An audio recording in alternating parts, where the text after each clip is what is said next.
Welcome back to the Top 6 show. I've got a brilliant panel. We've got some massive stories to talk to you about. Palace, will they actually be in Europe next year? We're going to be debating that. There's some huge transfer stories.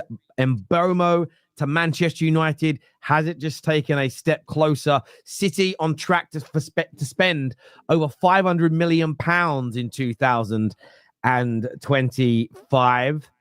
We're going to speak about their latest deals and get Nobbin's views on that. Ekitike agrees to join Chelsea, plus full approval, according to Sammy McBell. It's universal approval on the approach for Benjamin Sesko over Victor Gyökeres.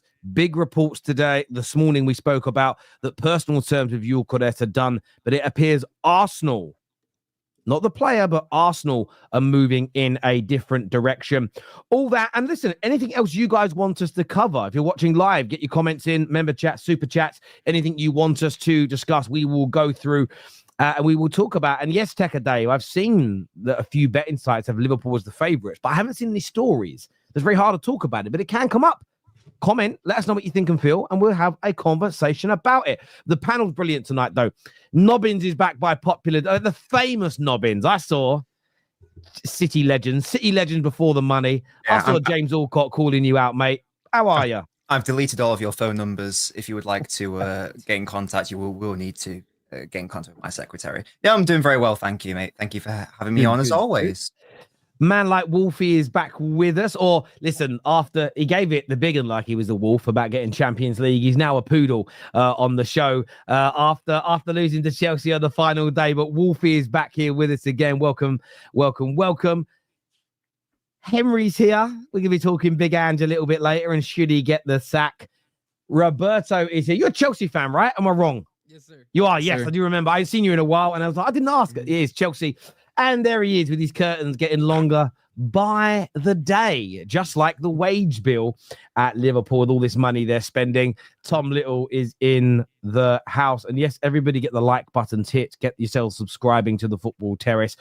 But the first story I wanted to start with actually kind of just broke in the last 10 minutes or so before we went live. And that's an update from, and I want to get your views as rivals on this. This is from Ben Jacobs, and he says that Manchester United still intend to try and sign Bryan Mbeumo. Is it Mbeumo or Mbeumo?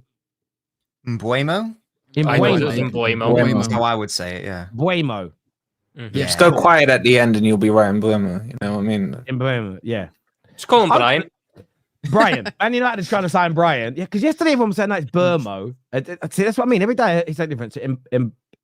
Bryan, even if Bruno Fernandes stays, he is one of their leading targets.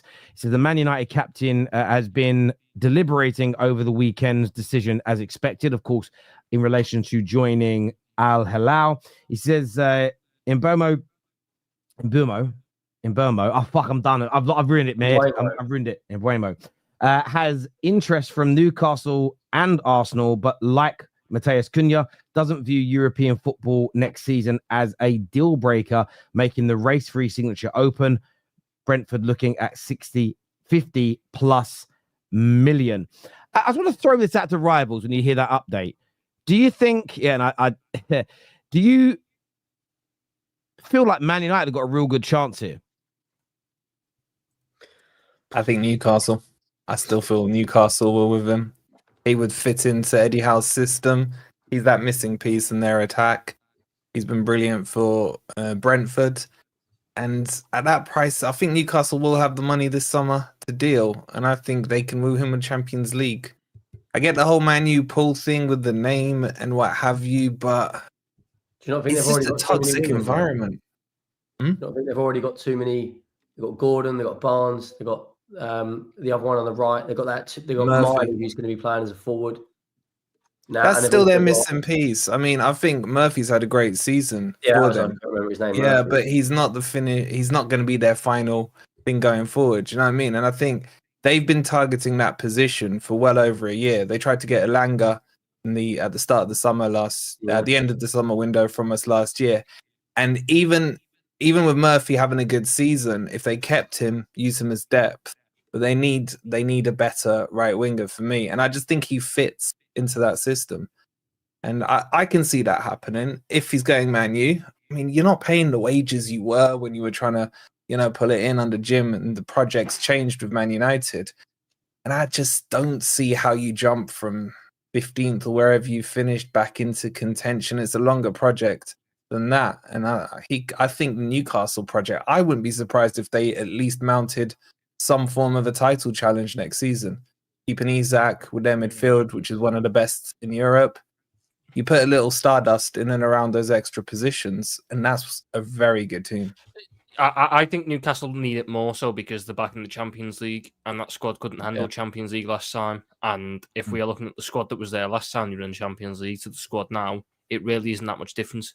So I think that they need to get a couple of additions in just so their squad can handle being in the Champions League and in the Premier League at the same time, if they want to have these lofty ambitions in the Premiership.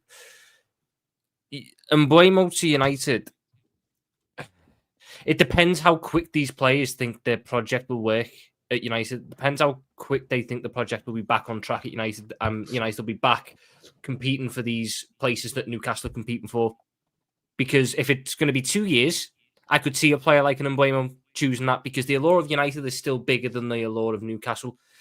But for the age he is, for the point of time that he is in his career, if he's sitting there at 20, what's he, 25 now? He's 25, about to turn 26 in August. So if he's now 25, about to enter his prime years, and he's told, United need about 4 years to get to where Newcastle are going to be in about 1 year. I think he goes Newcastle, and I think he sees them either as the pinnacle or as one more stepping stone to get to that elite club if he doesn't believe they're there. I just think the smart move for him at the minute, considering he's coming off the back of a 20-goal season, is to go and play Champions League football to show he can perform on that stage for a team like a Newcastle who do play a style of football. Where does he fit for United? Where does he fit with the system? Because you're going to have Cunha on the left 10, I would assume. Then what are you going to do with Ahmed? Are you going to put him as right wing back? Is he going into the other 10? And then you can put Mbeumo in that right 10? I like him better wide coming in from there. I think he's been very effective. And that's why I think the system at Newcastle would suit him better. He can play as a 9 though as well. Like he's so versatile. Yeah, not only that, but I think for me, well, he's 25. He's about to turn 26. So out of the age bracket, unfortunately, for the way this ownership works. Crying out for me. But you're looking at Garnacho, you're looking at this player, that player. He'd be your best winger. Listen, I agree. I think when we talk about Henry, Mbeumo, you have to realize could be off a prime Lionel Messi. But if he's above the age, that's what I'm saying. I told you he's above the age. That's why I didn't even try to it's just the way we run. Unfortunately, that's the way we're at right now. But I think in Mbeumo, the issue that United have is they are crying out for goals. So when you have the discussion where are we to fit in the system, I don't think they care. They just need the goals, bro. They have been absolutely crying out for goals from this forward line the entire season, and I think they would fit in Mbeumo wherever they can fit him. And it wouldn't surprise me if United are desperate. More and more people are getting picked off the market. Like United can't just, sit there waiting for people or waiting for anything. They're going to have to be more aggressive. They're going to have to be more desperate. And I think it wouldn't surprise me if they gave Mbeumo a really good offer that he just couldn't refuse. Because Newcastle, because they have Champions League, they might have the allure of maybe pulling a right winger from somewhere else, but I think United could be desperate enough to get it across the line. It wouldn't surprise me. Although I do agree. I think Newcastle is in a better position to offer him a better project, not only in the present, but I would say the next 2 to 3 years, because United is way too many questions mark, especially for someone like Mbeumo, like Tom was saying, that came off a 20-goal season, right? That would probably want to prove it in the champs. It depends on what United is offering, but the way I look at it is, there's not any smoke without a fire. So clearly there's something going on here in the back where United are making moves. So I'm saying it wouldn't surprise me if United actually did try to get it across the line because they are desperate for goals in the front line. And listen, 20-goal return, that's really good. Yeah, but using United as bait has happened for years. Harry, you all know this. Anytime you hear of a player wanting a new contract or something, there's always this thing, United are interested. The agents will spin out those stories just to bump up maybe the salary coming out and things like have you. I agree with you. However, if the rival claim that we have no pool or the pool's diminished, if that's true, then using United to try and speed another club along would be an irrelevant tool.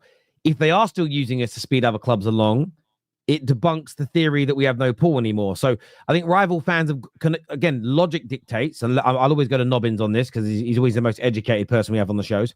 No offense, including me. If your logic is United have lost their pool, you also logically can't think that United are being used to make other clubs bid.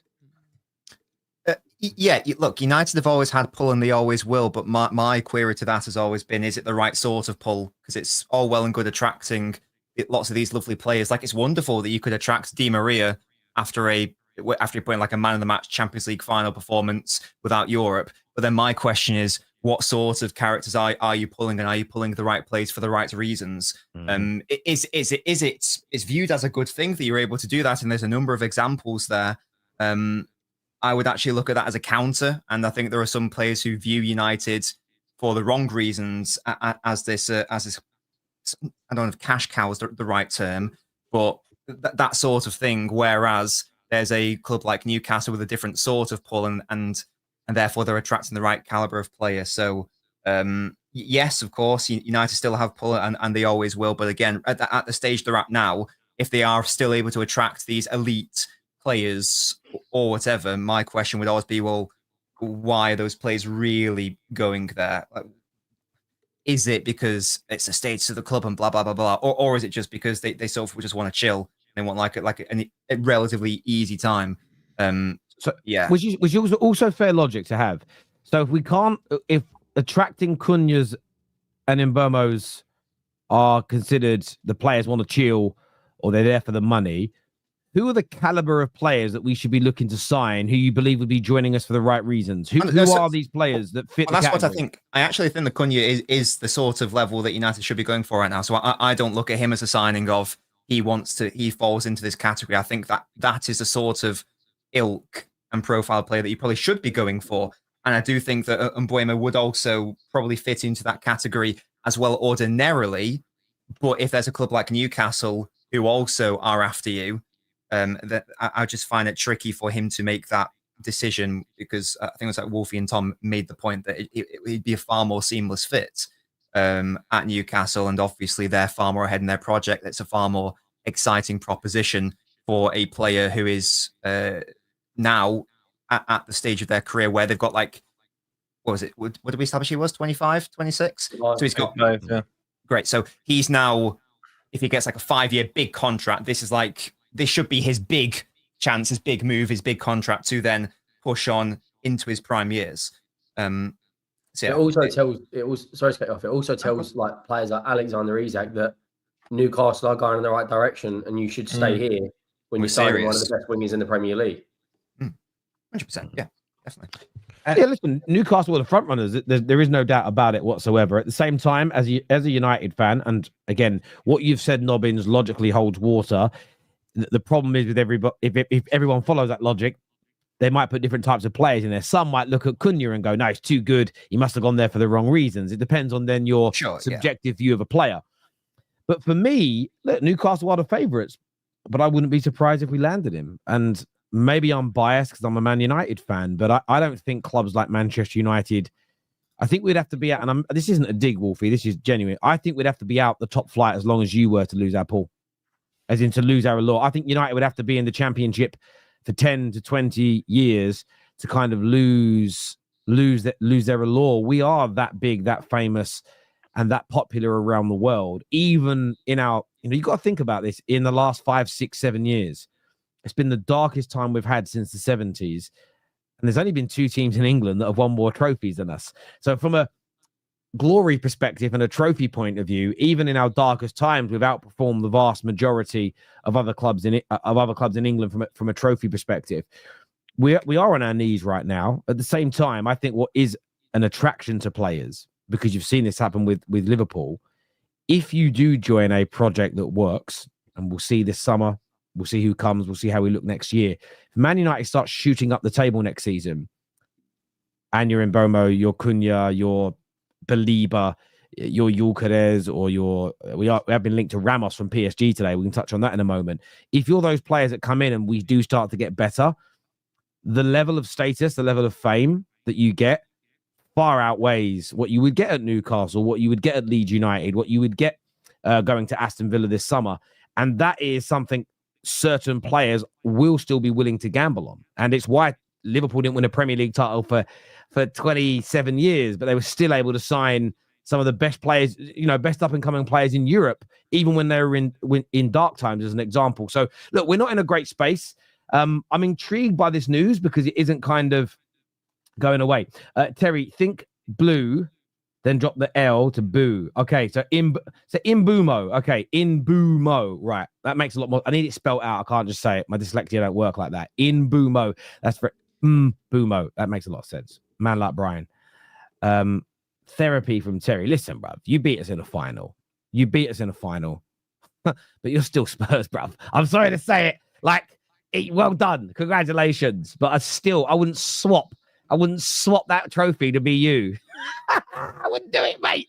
It just wouldn't. No disrespect. I just wouldn't do it. How have we just won a trophy and we're still getting rid of piss out? No, he came for me. He's sacking your manager. How have we just won a European trophy and sack our manager and we're still laughing stock? On a striker we're linked with. I mean, there's a report today that this was an interesting one on Team Talk, and they said that Man United might target Mateta, and it's reported that if he doesn't sign a new deal, Palace would be willing to let him go for around 30 million euros. There's also a link to Ramos of PSG. Now, let's say we can't get Gyökeres the top target. Ramos or Mateta, if they're available, which one, Mateta. Henry, do you think? Mateta all day long. He's a battering ram. He bullied Romero and Van der Ven at Selhurst Park, and then he bullied Danso and Davis at the Tottenham Hotspur Stadium. He's a monster in the air. He's got a good goal record in the last 2 seasons. He's a good finisher. I think you need someone who's like, it's very rare now in the Premier League. You've got a player that can consistently beat centre-backs week in, week out for strength, physicality. He's really good in the air. I know your system isn't entirely put the ball in the box all the time, but I think he'd do good things at United. I mean, the strikers you've got right now, I mean, the less said about both of them, the better. When you've got, I mean, what's it, 30 million euros? That's what, 25 million quid? In today's market, that's an absolute steal. I'd take him at Spurs. That is an absolute steal. And you've got no European football next season. You're gonna have a big clear out. So you can bring in Mbeumo, you can bring in Mateta. Well, sorry to interject. A lot of people saying 30 million euros seems too cheap. So he's 27 years of age. So there's very little sell-on value for a buyer. He's got 1 year left on his contract. So at the end of the day, yeah. No, I'm saying from a value point of view. People saying there's no way.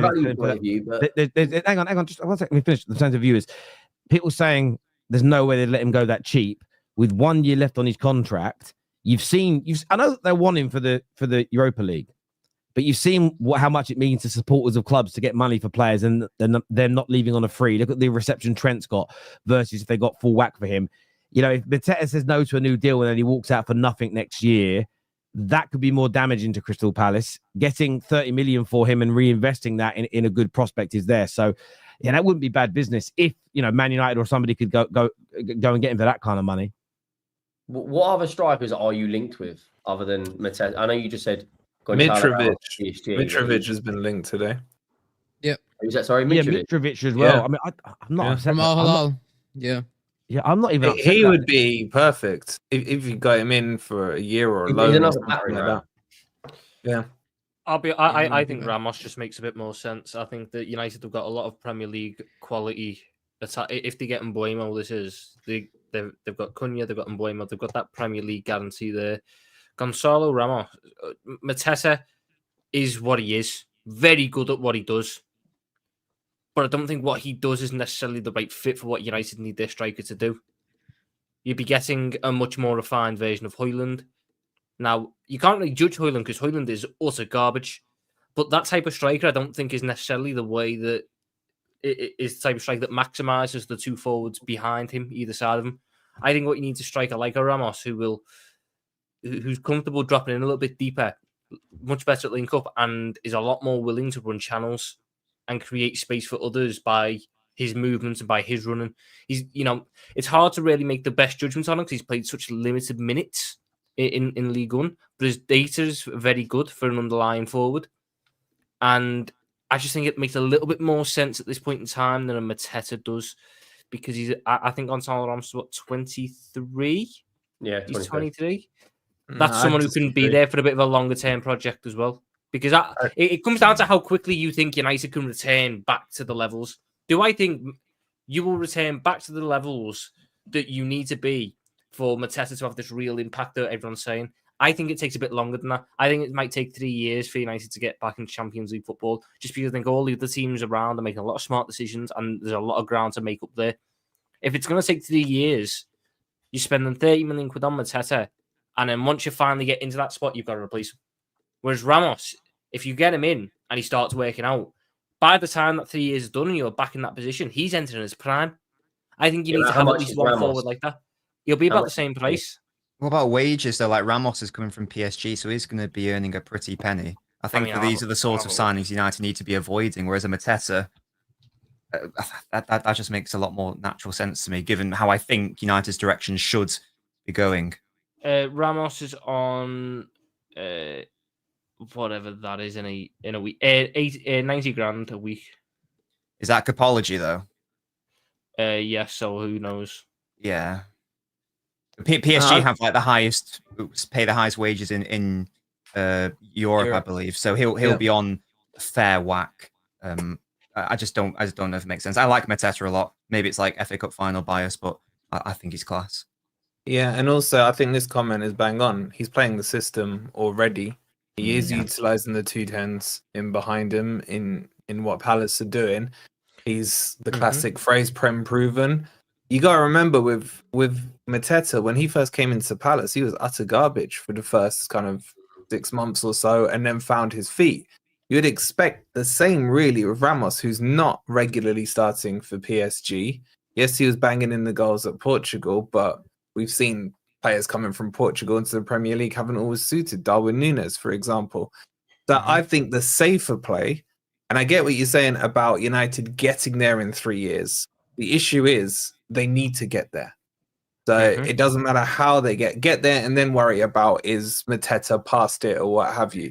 So get there first and then You're spot on, Wolfie. And I think that's where United it's an interesting one. Look, he's on 50k a week at the minute. I mean, that's on Capology as well. It could be a little bit more, could be a little bit less, but he's not on it's exorbitant amounts of money to us lot. But for footballers, that's a pretty sensible average Premier League wage. So you could maybe even pick him up for 90 grand a week, which isn't crazy. And that's the kind of deal I want to see us do if we can't land a Gyökeres. Because say you put him on he's 27, say you put him on a 4-year deal and he's on 90 grand a week, and we actually have a very good season next year and we get back into a European place, and then the following year we're back in the Champions League. Let's say it goes to plan. Because of the wages that he's on, he's not particularly hard to move on. And you can then you've still got the capacity then with the new income and the fact that he's not on 400 grand a week to then bring somebody better in if you're in that position. So that's how United have got to move for me. And Joshua Jack here says, if we miss out on our targets, it is what it is. We can't sit here and moan if we're linked to someone not good enough. We dealt our faith on the 21st of May, so I don't want to hear excuses about personnel figure out. Well, Man United's situation, this is where I would say about signing the right people. Man United's project would be in exactly the same position had we won the competition or not.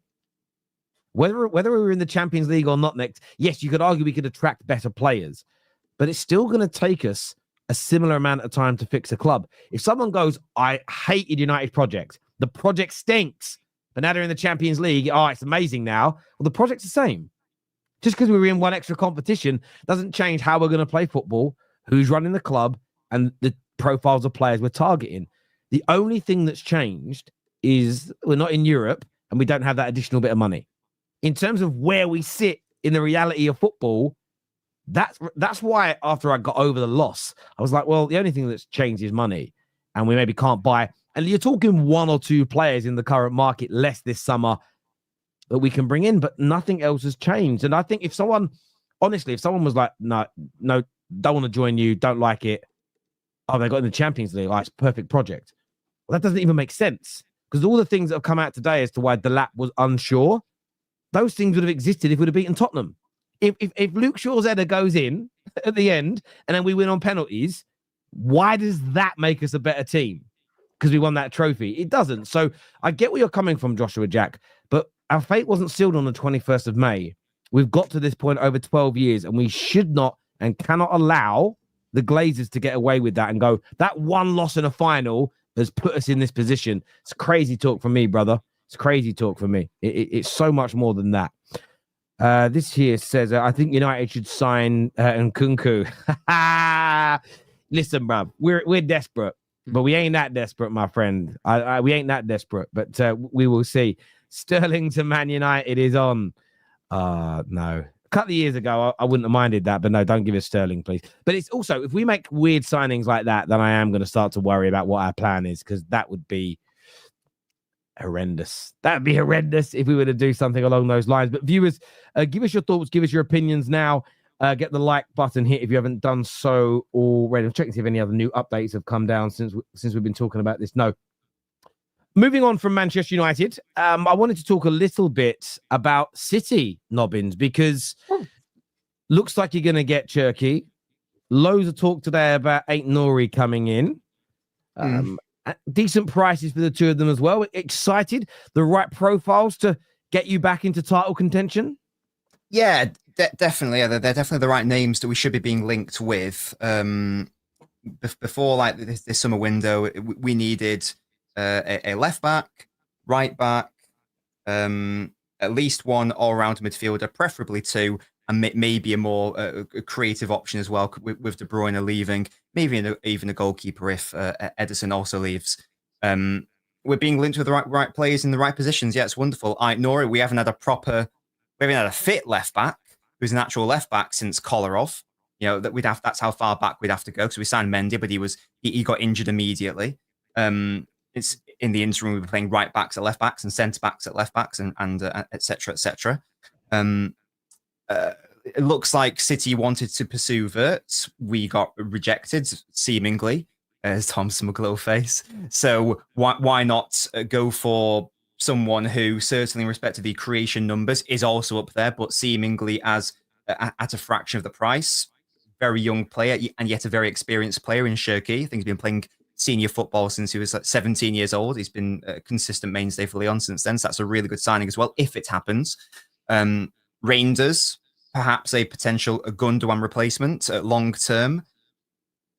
Don't know what's happening with Morgan Gibbs-White there. But yeah, these are definitely the names that we want to bring in. These are the names that we want to be linked with. They're the positions that we need desperately, as I say. Like we've seen this season, the City are way off it from a winning the title perspective. The squad needs to be rebuilt. There are too many old players, but there are also too many project players, if that makes sense. We need players who are ready to go now. We need a fair few starters to go now if we want to win the title again.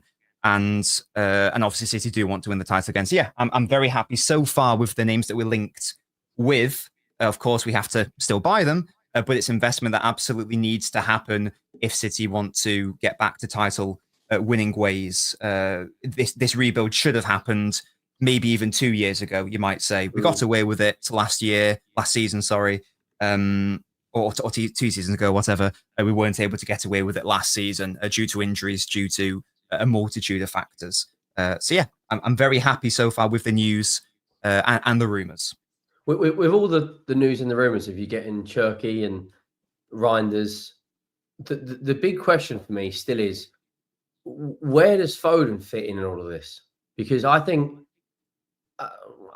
it's going to be. I don't want to put him down because I like Foden. I think he's a fantastic player, but I don't think he's going to be in the 10 next season because I think Cherki's going to be there. And I look out on the left and think you've got Doku there, you've got Grealish there, you've got Savinho who can play on both sides.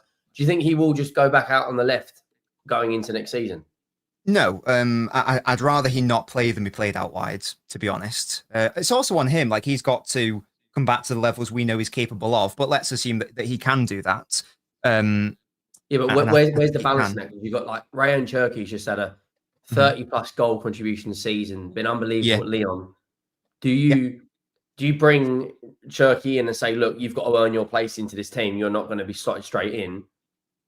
And how do you kind of balance that with trying to get Foden up to scratch? Because a lot of it isn't on Pep, is it? It's on, like you said, it's on him.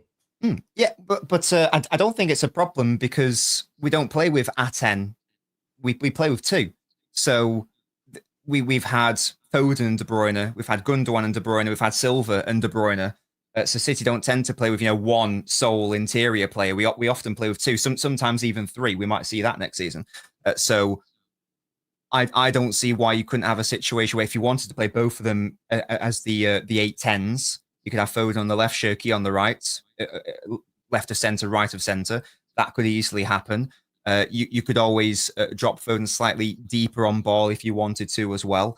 I don't really have a problem with how they would all fit together. I think it would actually fit together really nicely. I put out a potential starting 11 on my Twitter a week or so ago, and there is a really nice way to integrate all of these players.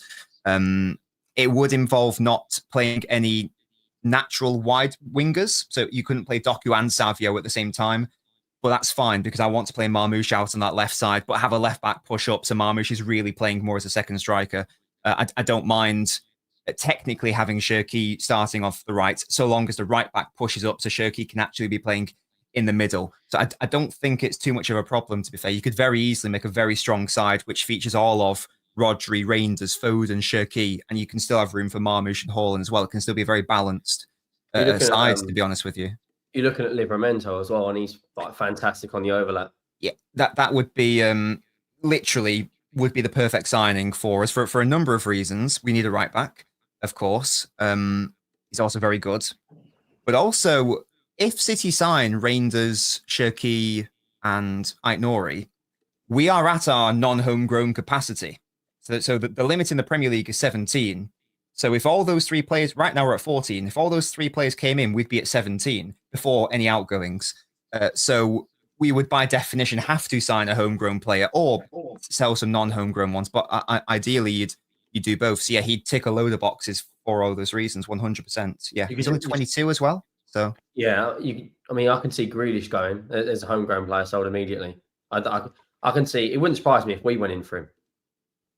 It maybe it's a very Tottenham move though. Yeah, exactly. He needs to move for his own good, and as you say, he doesn't really help the non-homegrown issue. Neither does McAtee, of course. Neither does John Stones.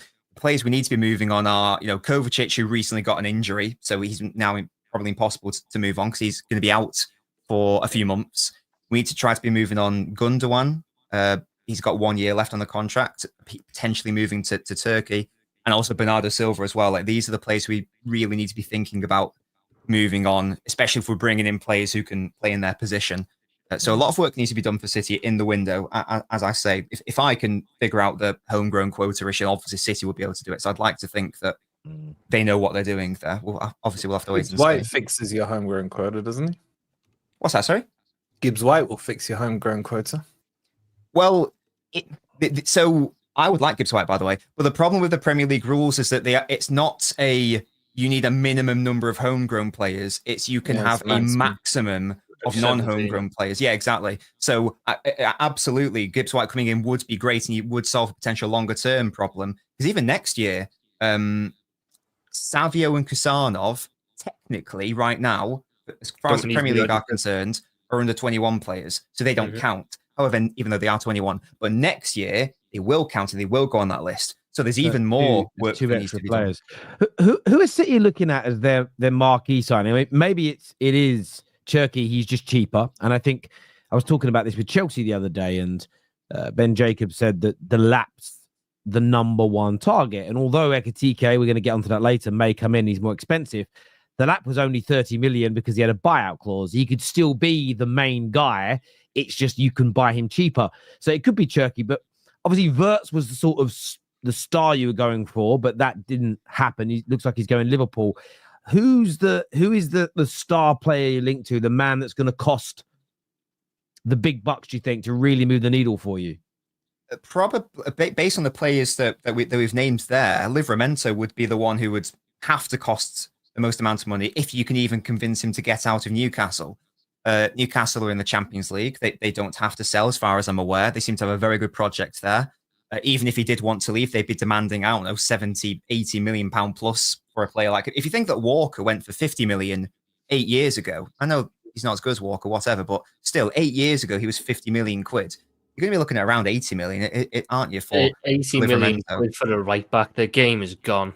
The game is gone. We have lost the game a long time ago for paying that much money for a right back. I don't care how good he is. Oh my god! I know City fans are telling me 75 for Gibbs-White is too much, but you want to pay 80 on the right back. It's about needs, isn't it? And City need a right back. Everyone knows we need a right back. I've just touched on the fact that we probably need. On loan, haven't you? You got a real recognised legend out on loan. Chill. After a nice little spell in Milan, reinvigorated. We'll do a swap with Newcastle. One English right back for another, and it'll be a and then great you'll cost 90 million. But you'll get a 10 million tax for trying to cheat them out and give them Kyle Walker. Look, we'll have to pay the piper at that point. Yeah, but look, we've got to suffer. We've not built well in our fullback areas of the past few years. We've not built well in the squad if we're having to even talk about the homegrown situation. So that's on us. We'll have to pay a premium there.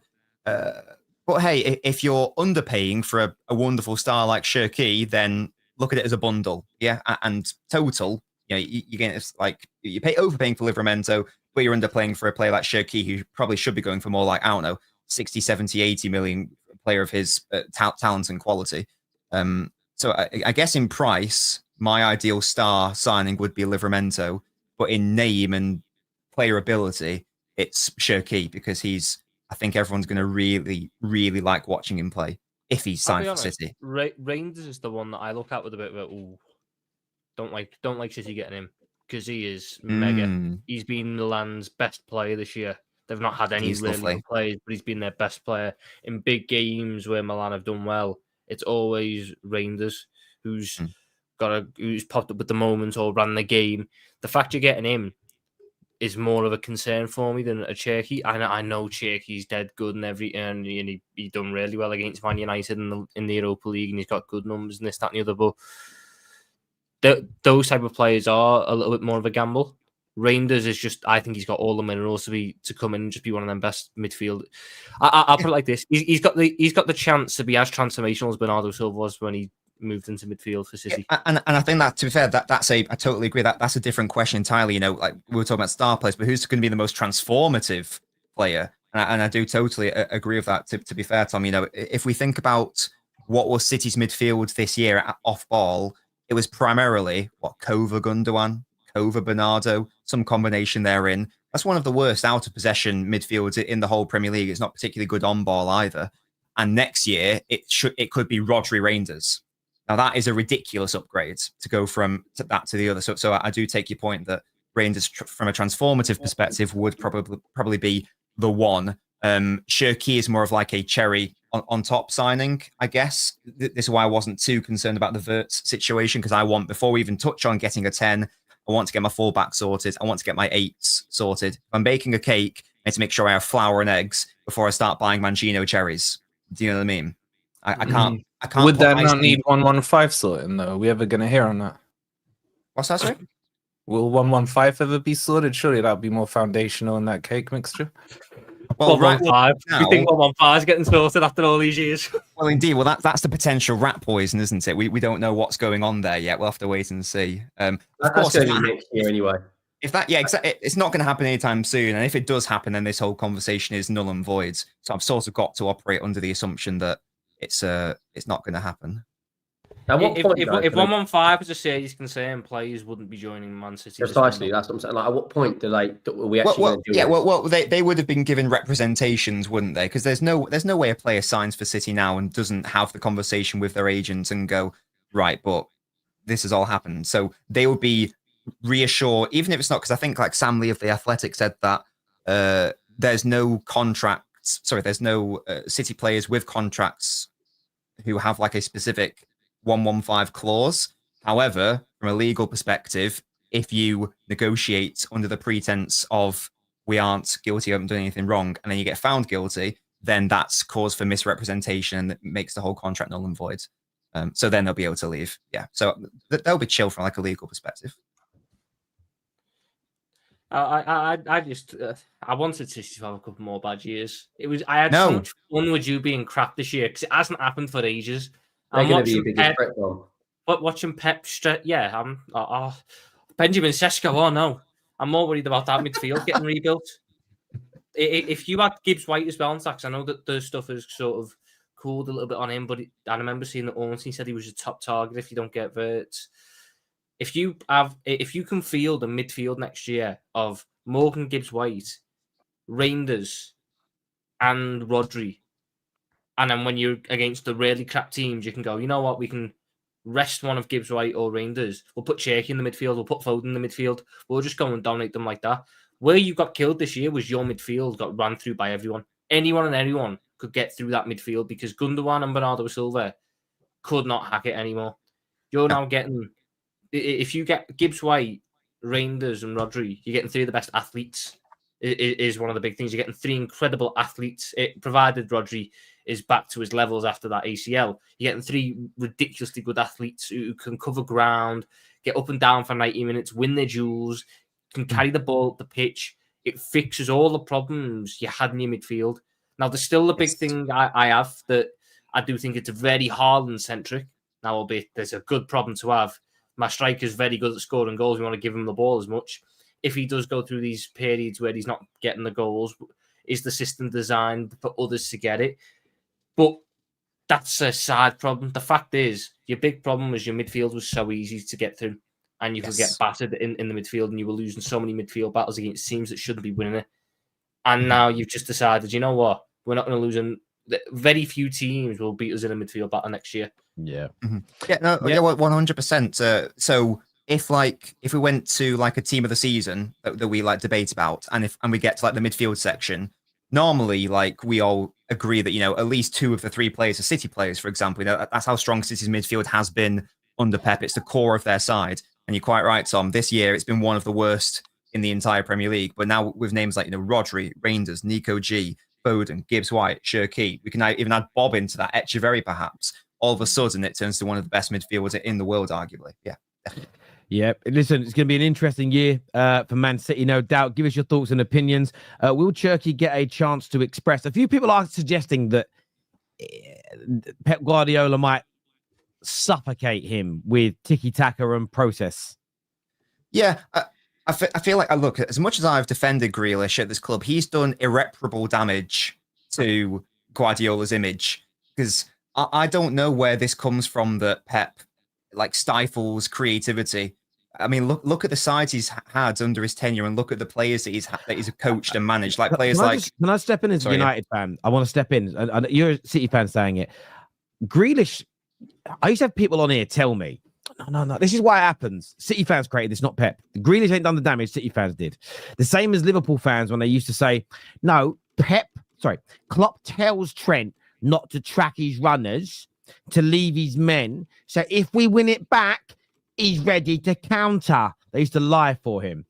The same as City fans would lie for Grealish. No, he's not taking people on, Terry, and shooting or crossing, because his job is to sit out wide, drag loads of people out and create space for others. It's not that Pep's telling him not. Pep is telling him to not be flary, not to be creative, not to use his skills. It's not Grealish. It's the manager's tactics. They lied for him. Essentially, he just didn't deliver. And I always used to laugh. I was like, hang on. But as soon as I see Doku come on, Savio joined the club, Foden would come onto the pitch, Mahrez, they're all taking people on. What? Just Jack Grealish is told, don't take a man on. It is a load of nonsense. It is purely a narrative created to defend Jack Grealish. So, yeah, I blame your fans because they lied. It wasn't Grealish. Sure. And again, I think that some people do go the other way of Grealish. But yeah, this whole thing of he's Pep's telling him not to take his match. I mean, even if you watch him for Aston Villa, he was never really that sort of player anyway.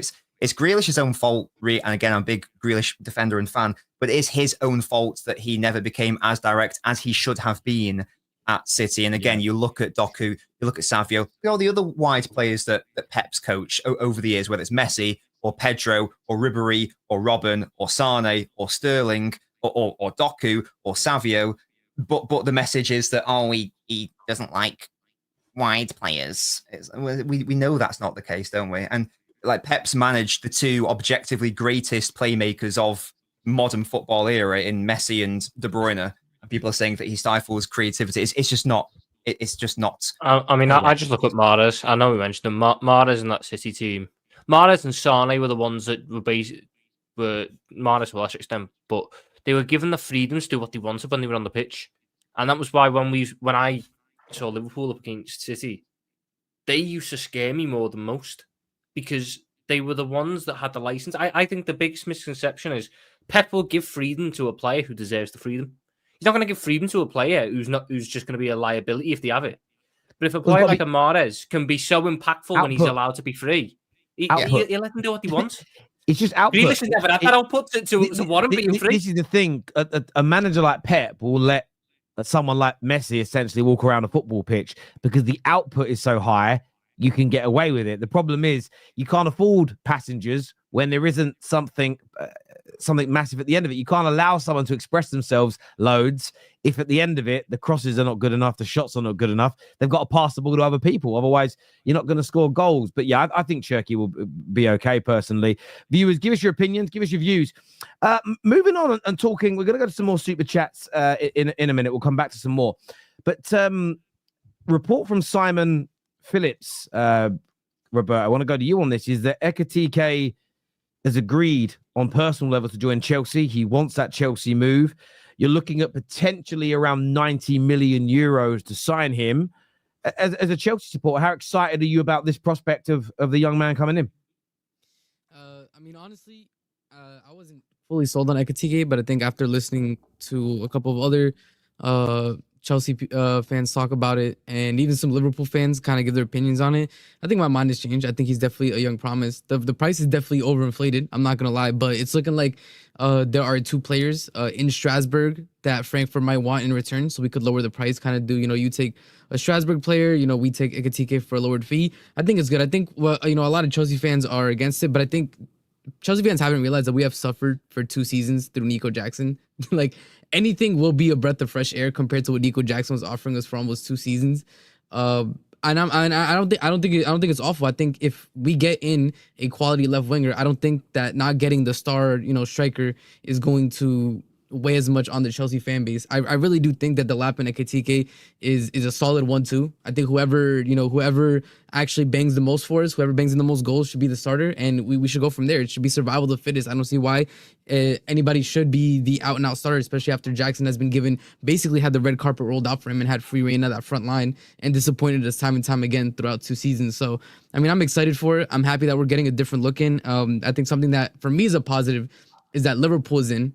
Because I think when Michael Edwards, was saying, like, listen, this is somebody that we might want to get in, I'm like, okay, it's not like we're going in for absolutely nobody. And I think also to touch upon it, because I think it is a point with the Chelsea fan base, is obviously people are acting, what about Victor Osimhen? Osimhen's wages demands are so high, he priced himself out of everybody in Europe. There's not a single club that's almost willing to offer his wages other than Saudi. And with Gyökeres, I think there has to be a case of there's something that we don't know that clubs must know. Because everybody's kind of treating Gyökeres as a second option, Arsenal, Liverpool, Chelsea. So there's something there that we don't know about. But if we do get Ekitike across the line, I'm not upset about it. Again, it's not he's decent. It's not the proven quality that we need. But with the way that the striker market is, Victor Osimhen pricing himself out, and something going on with Gyökeres that we as people don't know, but the clubs do. I think we could do worse. I'm not too upset about it. You know what it is with Gyökeres? My club bought a striker from that league for 80 million quid. And he has been utterly horrendous that it's now giving everyone a panic to never buy a striker from that league again. I'm not going to lie. I hope that continues, because the more teams that don't go for Gyökeres strengthens our Man United's opportunity. And I think he's sensational. I think a part of it for Chelsea as well is the age thing again. He's 27. And he, just like you mentioned with Mateta, he kind of doesn't fit that age bracket that you guys are kind of going for. How do you see it working with 2 young strikers that will both see themselves as the starting number 9 in terms of their faith in their own ability, not what they've been promised, but they'll both see themselves as the leading men? How do you think that contrast will work? Yeah, I think the Club World Cup, I think that's why I want to get in Delap and Ekitike for the Club World Cup. I think that's going to be the testing ground for a lot of things in the team, right? Who's going to be the starting keeper? Who's going to be the starting striker? Obviously, we have plenty of game time this season, right? We're going to have Champions League, we're going to have the Prem, we're going to have the Cup competitions. So I think they're going to get plenty of opportunities to showcase, who is ready to lead the line, who is more effective. And again, I don't see a problem. I've always been a proponent of it should be survival of the fittest. Nobody should be guaranteed the position if you're not good enough. And that's why I think, a lot of Chelsea fans have been upset that for a lot of seasons, Jackson has had zero competition. He was able to play awful week in, week out and know that he was starting next week. And I'm happy with there being more competition. I think eventually maybe we go, 2 years down the line and they're both doing really, really well. I think maybe, there might be a problem. But for this season, I'm not really too worried about it. How does, because I've not watched Frankfurt since Marmouche left, so I got bored watching Frankfurt, obviously. when Marmoush joined us. But like when Marmoush was there, Ekitike, this is like going back to the question of, who would play over who. Yeah. But when Marmoush was there, it was a front two of you. It was Marmoush and Ekitike, and they bounced off each other really well. So is it even a question of who, and it's a genuine question, I don't know the answer. Is it even a question of only one plays? Could you not play like Delap as like the key 9 and then like Ekitike more of like a striker who bounces off him? Is that a viable option as well, or? I don't think so, just because I don't think Maresca is going to be down to change the system like that. In terms of he's maybe more willing to change, the back line, putting Caicedo right back, but in terms of the front line, with him having touchline wingers and an out-and-out 9 in the box, I don't think he's going to really want to touch that too much. And in terms of Ekitike, since Marmoush left, he's played more as a traditional 9 since Marmoush left, and that's kind of been his role in the team. And in that, he's looked promising, right? So again, the one disagreement I do have, I think, is the price. Like I think Chelsea would be fools to pay the exact amount that Frankfurt is asking. I think I do want to see us argue down a hefty discount, or like I said, if they're interested in any Strasbourg players, move a player that way, you reduce the price this way, and we work it out that way. But the biggest issue surely is that Ekitike has scored as many goals in the Bundesliga as Marmoush did, and he left in January. Like, is that a slight worry? I think he's a good player, by the way, but like the levels are definitely different. Yeah, but I mean, the levels are going to be different. But like I said, with the way that the striker market currently is, it's slim pickings. I'm going to be quite honest. But does he come into the Premier League and banging goal after goal? Because Marmoush wasn't as prolific coming into a City team. But this is the point where we are now looking at the fact that, we had a lot of criticism from Jackson, but we also realized that the club also let him down by making him the out-and-out 9, giving him no backup, right? Now we have Delap, right? If Ekitike is not performing, he's not banging goals, we can play Delap, right? We have more options now to where a player doesn't have to be hung out to dry. Their development stalled because they are forced to play week in, week out, whether they're in good form, whether they're in poor form. We can have a backup. We can have a 1-2 with a different striker depending on who's performing the best. Like I said, more survival the fittest. If Ekitike is not banging in goals, if he's not performing, then he gets to, build up his confidence in the cup, right? Maybe in a couple prime games if we're wrestling Ekitike for the UCL kind of thing. Like I said, I'm not a lot of money worried to about it. Out on a cup striker, though. Yeah, but the idea is he wouldn't be forever a cup striker. I just think they've been too blasé over the last few years. You've needed a number 9. But again, my question is who? Forget the age. I mean, you could have got Tony last year. Before he's going Saudi, he was talking to you guys, Osman. But the thing is, like, yeah, we were in it. The thing is, we weren't in it for Tony because we took Osman in the negotiations to the last day. But this is what I'm saying. And then, look, I think Ekitike will be fine, but I just don't know if he's that 9 that you need to. Because Chelsea's next step has to be surely to start mounting a challenge for a title. You're back in the Champions League and everything. Do I look at Delap or Ekitike as that number 9 that carries you to the line? I'm not sure.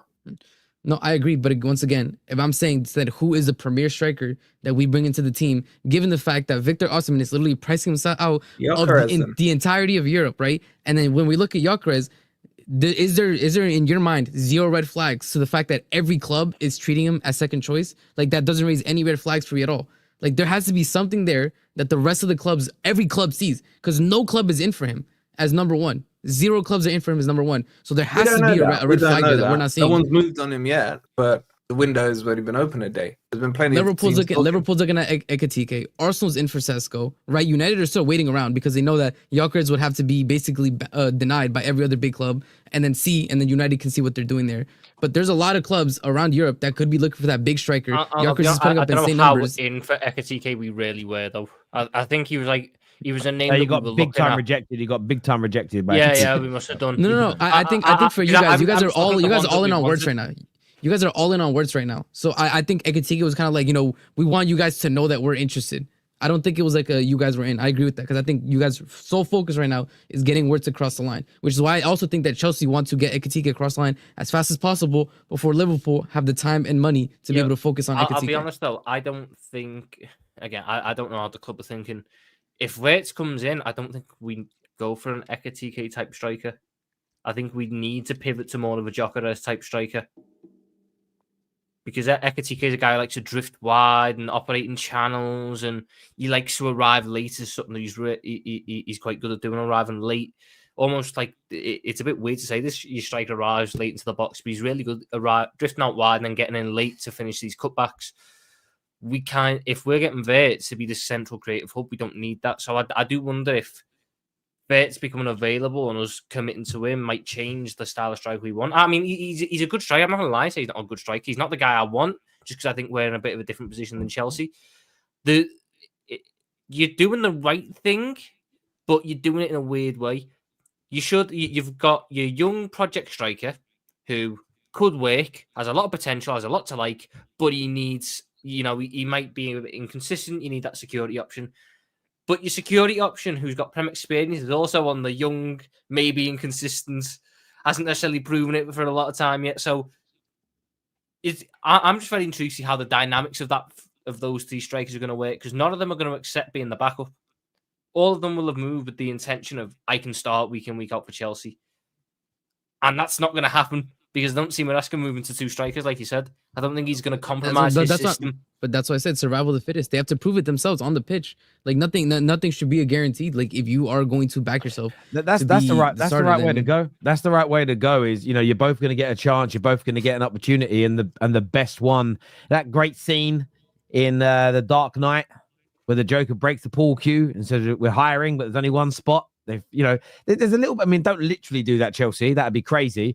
You won't be able to find a loophole to get out of that one. But I think you're doing the right thing. I genuinely think you're doing the right thing, because the one thing that's for sure is that you have to challenge for the Premier League next year.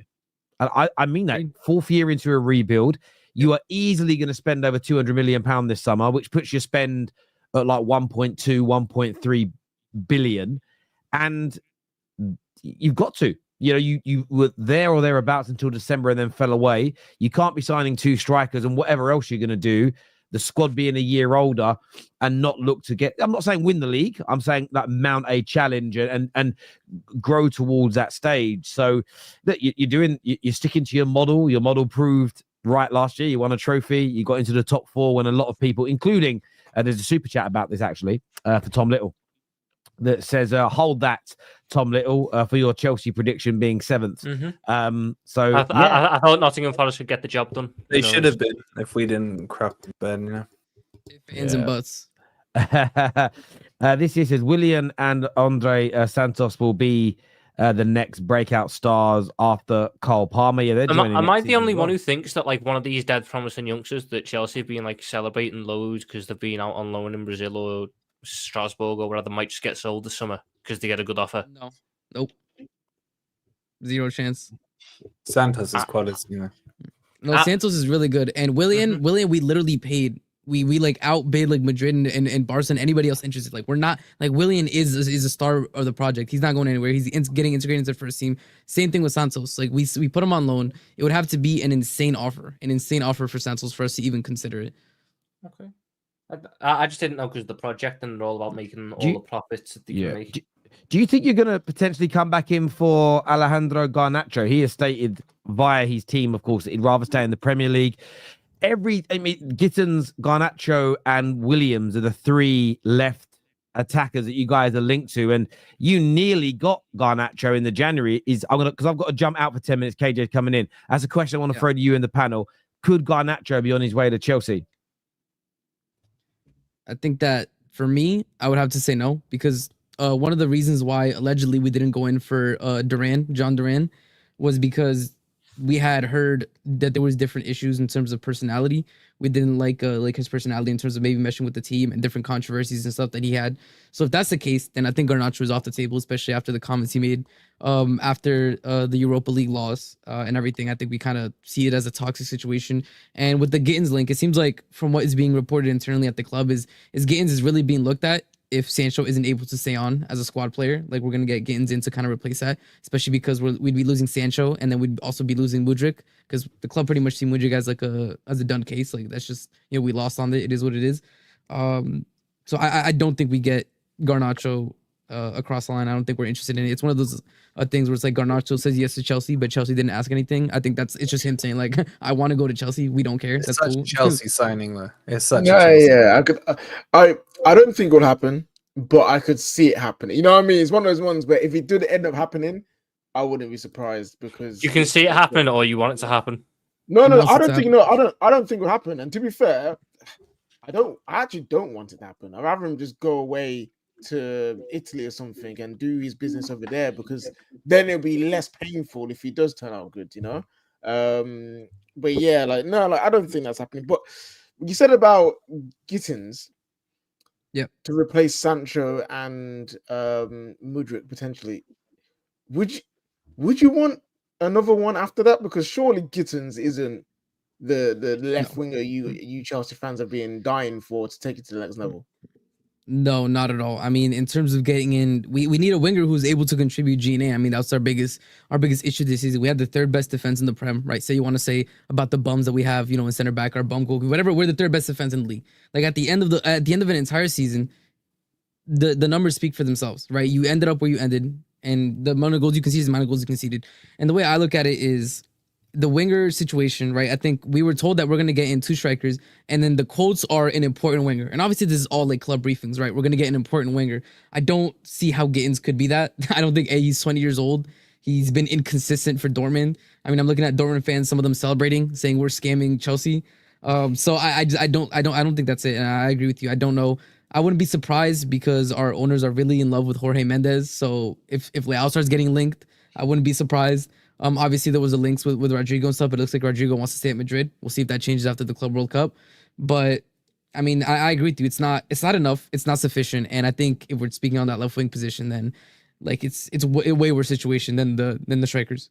Yeah, Henry. Outside of obviously Rodrigo being like the guy that you should go sign, because everyone should sign Rodrigo if it's available. What left winger should Chelsea sign ahead of a Gittins or with Gittins to replace like a Sancho and a Mudryk? Because if their man just do Gittins, it's not looking good on that side. Well, looking at, because they won't sign any players that are over the age of 24 or whatever it is, it wouldn't surprise me if they're going for a Nico Williams. He suits the age, you know. The wage bill. Well, isn't he on really high? What's he on, like 200k or something at Bilbao, isn't he? Something like that, yeah. A lot of P, yeah. I mean, other than that, I mean, this is why this whole you can't sign anyone over the age of 24. I think that's going to have to go at some point. Like, you can't just keep building a young, constant team. You do need experience balance with that. I mean, if you're not going to get Williams, you're not going to get this young player from Dortmund or Garnacho. Who are you going to get? I mean, Jadon Sancho. I mean, isn't his future going to be decided going into like the next day or two if he's going to be at Chelsea? I don't see you signing another winger if you're keeping Sancho. No, if we sign Sancho, it would be one more winger regardless. Like that's why I think we're looking at Gittins if Sancho doesn't stay, but then we were still in for another winger. That's it. How much would Gittins be, by the way? I think it was 50. They're asking for 50. 50 million. They're asking. Like, I mean, we would. I mean, it wouldn't. I don't think it would. No, it wouldn't end up being 50 just because of the fact that these that they also want Chukwuemeka. Dortmund want Chukwuemeka, so I'm assuming it would be like reduced price on both sides. You know, one goes this way, the other goes that way. I'm assuming that's what it would be. So 25 million for Sancho, and then you've got money for a big winger.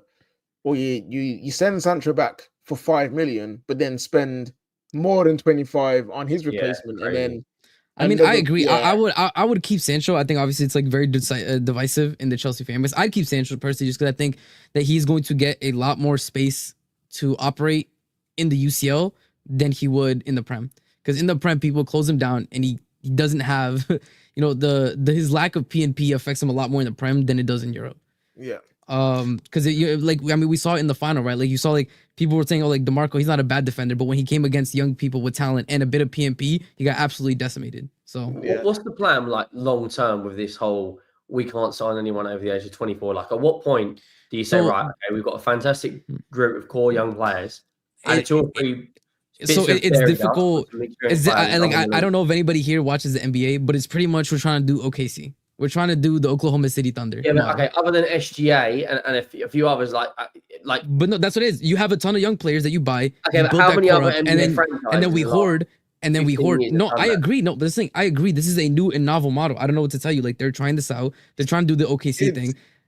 It is what it is. It's essentially a Football Manager save in real life, and I've always been intrigued by Chelsea doing it. And so far, it's only just now starting to look like it could be something. The last 2 seasons have been great. I've got a suggestion though for this left wing, and I don't know if Wolfie would be happy about this.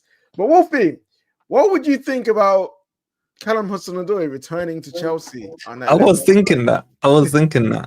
He's quality. He's a confidence player for me. And ever since he got his first goal at Forest, I think it was on his debut against Burnley, he has kicked on. He's had a couple of niggly injuries this season. Nothing serious like he had at Chelsea.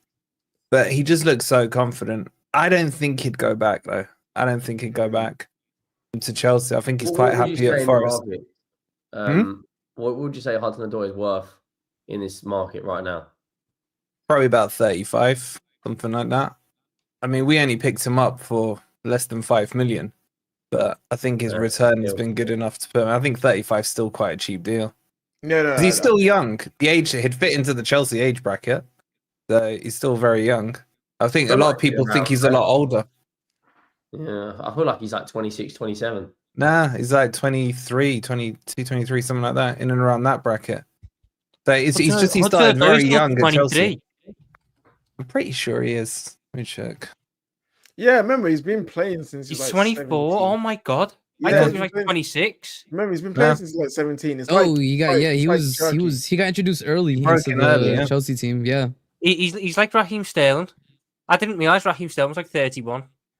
Yeah, he played a ton, and then been around so long. The reality is for Chelsea, he was never the same after like the injury and stuff. So he was just not good enough. So I don't know why we would take him back. He was carried at 70 million to Germany. He was going to Germany. I'm about to say, you guys missed the trick. Bayern Munich was offering that money, man. You should have just took it. Because it's one of those hindsight things, bro. Like the thing is, Cho was good. He was good for us, but then it just fell off the face of a cliff. I don't know what to say.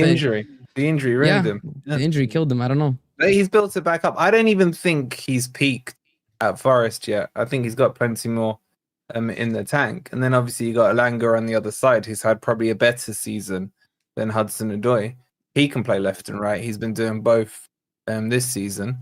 But I don't think you'd get him either. We don't need to sell. That's the beauty of it. Yeah, if you want to buy, to add for the Conference League, which you must. Forest. Yeah, you got to. You must. If you say it's beneath you, you have to, right? Yeah, you. There's no other choice. Oh, I may be in Europa in a couple of weeks. I may be in Europa. Okay. Let's get into that. So Nottingham Forest obviously missed out on the Europa League, and Crystal Palace got into the Europa League via the FA Cup. But the reports are coming out that they're in serious trouble of missing out on the Europa League due to the fact that John Texer, the owner of Lyon, who's also in the Europa League, is at 43% of Crystal Palace that he owns, which is crazy. And obviously UEFA have this rule about not owning 2 clubs in a competition, and if you do, you have to find some kind of compromise with UEFA to do that. But by the looks of it, it's looking more serious than what happened with Man United and Nice, because Man United sorted that out, weren't allowed to transfer players between each other for an entire year. Fine. But it's potentially looking like that Crystal Palace has missed the deadline or missed the opportunity to sort that out with their ownership, with UEFA, and now have to go to a panel. Wolfie, how many days will you be on your knees praying to try and get this Europa League spot through the back door? I'll be honest with you, I'm not too fussed about it because I think it would be harsh on Palace, if I'm being serious. They won the FA Cup, and through the correct merit, they got the Europa League spot. And look, when I take Europa over Conference, definitely. I mean, at least don't have to play a playoff to get into that one. You know what I'm saying? So that would be one positive. But at the same time, we had to readjust our ownership model because Marinakis owns Olympiacos as well. There was that potential we'd both be in the Champions League. So he had to put his stake into a blind holding. So technically, he's not running Forest now, even though we all know it's on paper. Like you said, you had it. Man United had it with who is it? Nice, yeah. I think Man City have got it as well with their Italian club. So this is something that I think John Textor is a bit of a cowboy, and maybe wasn't expecting Crystal Palace to qualify. He's doing some crazy things with Botafogo at the moment, the other club he owns in Brazil. And the rules are the rules. So, don't break them. And if you do, face the consequences of it. And what could be funny about it, if I've got this right, is that if Palace get pushed to the Conference League, I think, and don't quote me, I need to do the maths, it would promote Brighton into the Conference League as well.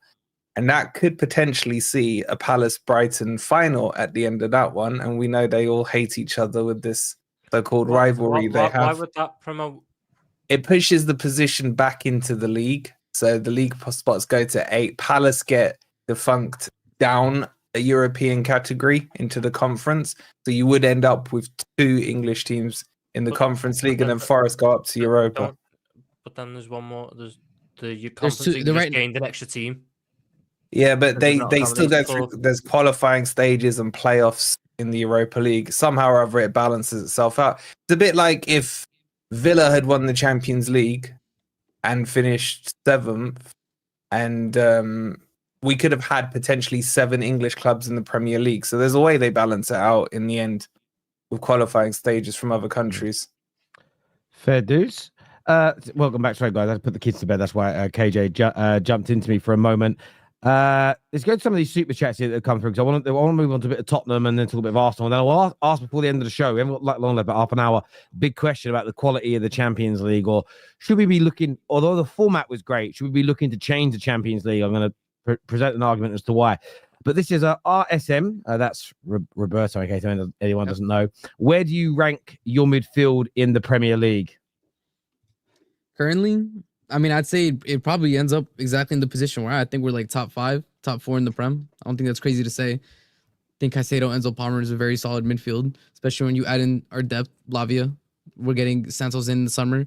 I think that's a really, really good midfield. Which midfield did I have it? Liverpool, for sure. Newcastle. Newcastle, I wouldn't say are ahead. I'd say Newcastle are equal. I'm not gonna lie. Newcastle are ahead. I think Newcastle. I say Newcastle are equal. I say Arsenal's is equal.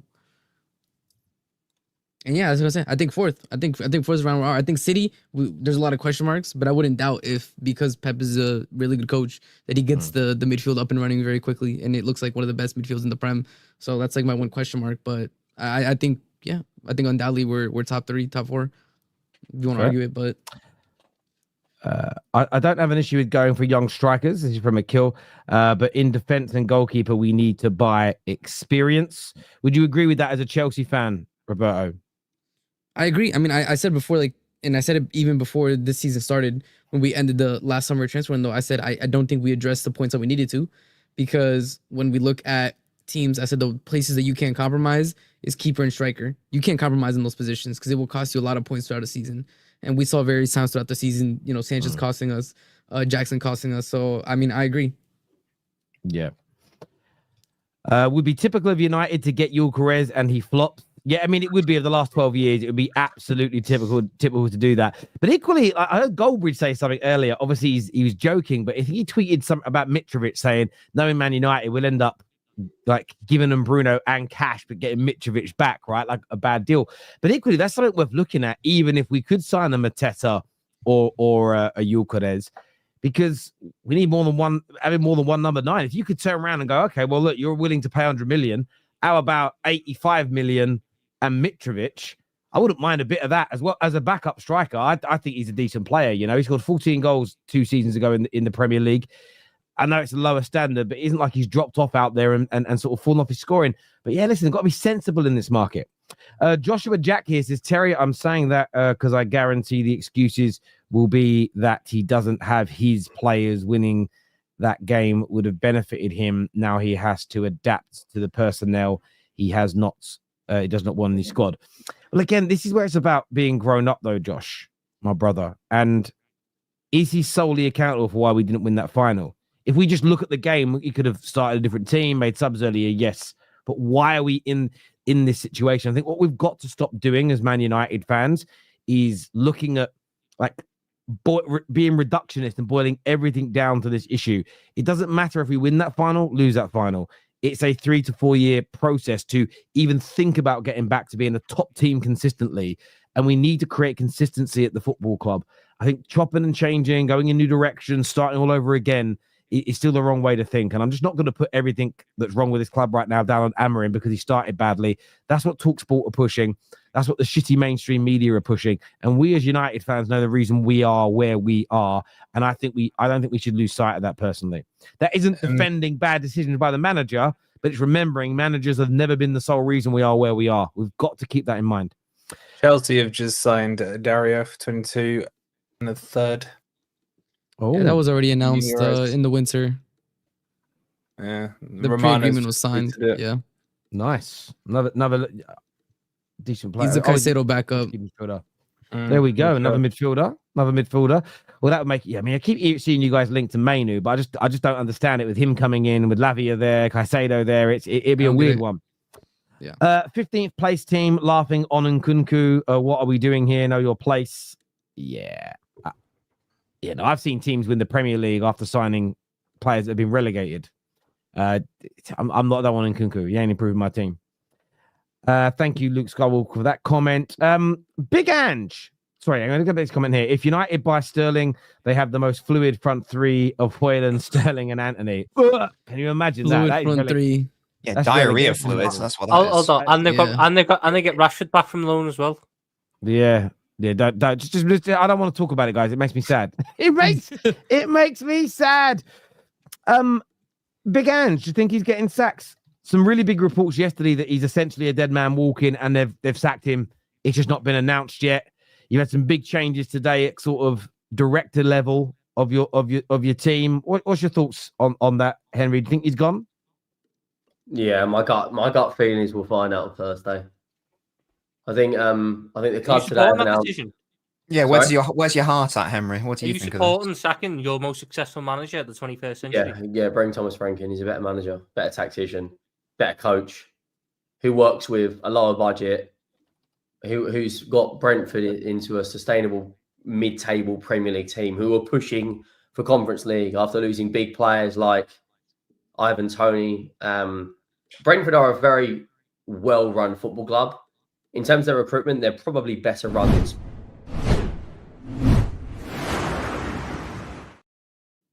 We have some breaking news that I have to bring you. Here we go. This is better than signing a player. From Fabrizio Romano. Inter Milan have made official contact with Rasmus Hojlund's camp. Listen, sorry, they just lost the Champions League final. You think that's the solution? That's how we fix our problems. That's official news. And I want to say one thing. If this still happens, just on the football terrace, not just for Man United, but for all of our clubs, we will never, ever, ever have the conversation again. How are you going to sell him? This deal, if he leaves to Inter, it kills that debate ever. Can us six just agree to that and sort of intertwine it into the Magna Carta of the football terrace, please? Because it depends how much you sell him for. I mean, you may end up paying them. I mean, this is how I celebrated when Havertz got linked to Arsenal. The argument bro. I get is, it. how are you going to get rid of him? But the rumor is that they're willing to pay. They want it. The rumor is it's going to be a loan with an option to buy of up to 50 million euros. I feel so sorry for Mo. I feel so sorry for Mo. He's not recovering. He's not recovering. Watch his team fuck it in Serie A and give Antonio Conte Scudetto. Watching everybody try not to laugh when he entered the match reaction, and his team responds by going, "You know what we need." Rasmus. And they lost to Coppa Italia as well. Rasmus as well. I mean, you could actually argue, this is like falling upwards. Do you know what I mean? Because they're in a better position than us in terms of their league and their stature and everything else. But yeah, look, we're not going to spend too much time on it. Very much. It made me laugh when I read it. It's from Fabrizio. So you would expect with his connections in Italy, there's a lot of truth in this for him to tweet it. So listen, come on. I always loved Inter Milan. I love you boys. Come take Rasmus from us, please. But yeah, sorry, back to you and Big Ange going. And Thomas Frank being better. Sorry. Yeah, so today was obviously a big day from the board's perspective. Donna Cullen, who's been Levy's right-hand person at the football club for more than 20 years, she stepped down or allegedly stepped down. I think she's been given the elbow. We've brought in Vinay who's the new CEO from Arsenal, who is the CEO of Arsenal up until 2024. The club want to bring a new director of football in. I think there's going to be a lot of change. I think Lang is going to go. I think Scott Munn, who's all about bringing on this multi-ownership model bollocks, I think he's going to go once Ange goes. I think my gut feeling is that Ange Postecoglou has already been sacked. He's currently on holiday in Greece. He did an interview with an Australian news outlet earlier saying that, you know, he's ready for season 3. He's always better than season 2. He was saying that these players are ready now. The bottom line is, my personal opinion is, if anyone wants Ange Postecoglou right now, I think that opinion, in the way I see it, is based on the emotion of winning the trophy. Logic sense, like a logical thinker looks at that and thinks 45 losses in 2 seasons is fucking insanity in all comps. That is diabolical. Thomas Frank, in my opinion, is a better coach, manager, tactician. He ticks all the boxes. He's talent ID when it comes to signing off players. Wissa and Mbeumo for £30 million is a better signing collectively than anything we've done for the last 3 years. We went out and paid 60 million for Solanke. I think we can all agree right now that Mbeumo is a better player. He can play a 3 at the back system very well. He can play a 4 at the back system very well. He knows how to tactically set up against different systems. He doesn't just go gung-ho. It's all we are. It's who we are, sorry. And this who we are, quote unquote, is complete bollocks anyway. Because when it comes to come down to the crunch games this season, it's who we are went out the window. Brentford away, counter-attacking. Man City away, counter-attacking. Bodo, Frankfurt, Man United, the worst performance in Europa League final history. We did not dominate the ball and go into Ange ball, did we? We sat back because we know what Conte and Jose tried to install is we are best when we're on the counter. So his whole philosophy of football is thrown right out the window when it comes down to crunch time. So I think, and you add that on with he's fallen out with reporters, he's fallen out with fans. The writing's on the wall for me. And I'm a big believer of go out on a high. It's better to go out on a high right now, knowing you've just won a European trophy. We're at Man United, Erik ten Hag territory right now. If we keep him and have a bad start to the season, you know, who do we bring in when it comes to October? Because Thomas Frank's not going to leave then. Marco Silva's not going to leave then. Like, and you look at the transfers we're trying to do right now. We've got, apparently, according to Santi, we've got Leroy Sané is very close to being done. Eberechi Eze, there's been more and more. Sorry, Leroy Sané. Yeah, that's mad. You don't get me started on that. That's fucking a diabolical bit of business. I thought Arsenal were hijacking that. Like, what are we doing? The Arsenal news came out this afternoon. He's linked to Arsenal. Is agent-led, not club-led. It's the agent touting him rather than Arsenal looking at him. Obviously, Tottenham and Bayern Munich have got that Harry Kane and Eric Dyer relationship, and now that they've lowered the asking price, so they're not just shafting you. It's a very one-sided relationship, this, isn't it? They got one of the best strikers of a generation. Yeah, of course. And and they offloaded us flipping Matthias Tell, who was originally going to be a €50 million player. They've now lowered it down to €30 million. Apparently, Leroy Sané wants to move to London. His agents met up with Arsenal representatives. For some reason, he prefers to move to Spurs better because he thinks he can start. Like, Leroy Sané's on €250,000 a week. We'd have to break our wage structure to bring in a 29-year-old who's only got 10-plus goals in the Bundesliga once and has massive injury problems. That's a match that's a fucking disaster. A team that doesn't know what manager we're going to have. Like, I'd understand if you could bring a Bryan and Bryan in, because it doesn't matter who the manager is. You can bring him in and he'll be effective. But Leroy Sané, how much are you paying for him? It's free transfer. So he's going to be more than 250 grand a week then. Yeah, his agent's probably going to get 15 million. Big signing, big signing on fee, big agent fee. It'll still cost you about 30 million to bring in. Yeah, exactly. So, like, I think in the next 2 to 3 weeks there'll be a lot of change at the football club. But in terms of the original question, I do think Ange is gone. I will be shocked, gobsmacked if we're going into next season with Ange Postecoglou, because do you want him to go? It's the emotion versus logic, isn't it? He's just given us the best moment of my life. I was there in Bilbao, crying my fucking eyes out, but 17 years. 17 years. 40, over 40 in Europe. He has made you European champions. You've not been able to sit there on that pedestal. Tom, You are European champions in the Champions League. We've got PSG in the Super Cup. That is going to be a cricket score. Okay, but what I don't get with Spurs fans is, what do you think you should be achieving? I think the group of players we've got right now is between 7th and 9th in the Premier League, not 17th. So if I offered you 6th this season and you didn't win the Europa League, would that have been... So you're saying you should be achieving between 6th and 9th, whatever you just said. But I'm saying if you had that, you wouldn't have stopped it for this season. Alongside that. Like, with this group of players, like... They are tracking. Sorry, Henry, but they're tracking towards relegation. Since that opening 10 games of last season, look at his win rate in the Premier League. Yes, they won a trophy, but they are tracking towards being a relegation team. And if they have another season next year, like the one they've just had, they've got you. I don't think you can ignore that for a trophy. I don't think you can ignore your league form since December 2023. Until May 2025. I don't think you can ignore that. I'm not ignoring the league form. No, I know you're not. No, I'm talking to Wolfie. After £500 million has almost been... Like, you lot all sit here and have a go, rightfully so, at Arsenal for spending 600 million and coming second 3 years running. Yet you're telling Tottenham you spent only like 200 million less to go from a 10-game title race to one place below relegation, and they shouldn't think about sacking their manager. Because let's not pretend that trophies are all that matter in the game. Your league position and your potential of getting to the top has to also count, surely. But did Arsenal or Spurs have a better season this year? Arsenal.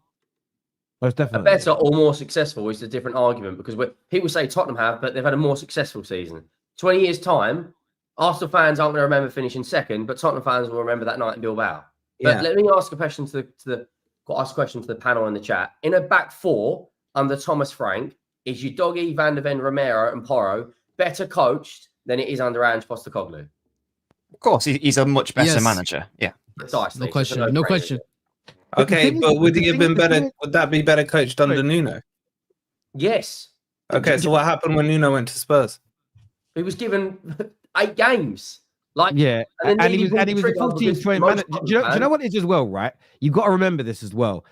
As much as fans should have opinions, and we're all sitting there having it, the way a fan feels about a season and how a club should assess a season, there has to be a difference in that as well. There has to be a difference in the way we look at things, because fans are forgiving and we're fickle, and a trophy can make everything look great. But they have to be what clubs, and I'm only taking this from listening to the greats of the game speak. Your league form and your league consistency is your bread and butter.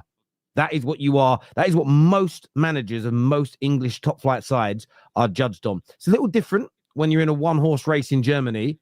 Champions League is very much where it's at. PSG's owners do the same because it's so easy to win that league. But PSG's owners wouldn't have been sacked as easy for not winning the Champions League if there was 4 or 5 or 6 or 7 other teams as rich as them fighting out for the league title and winning it. Winning their league title would be held with so much more esteem by their owners because of how difficult it is to win.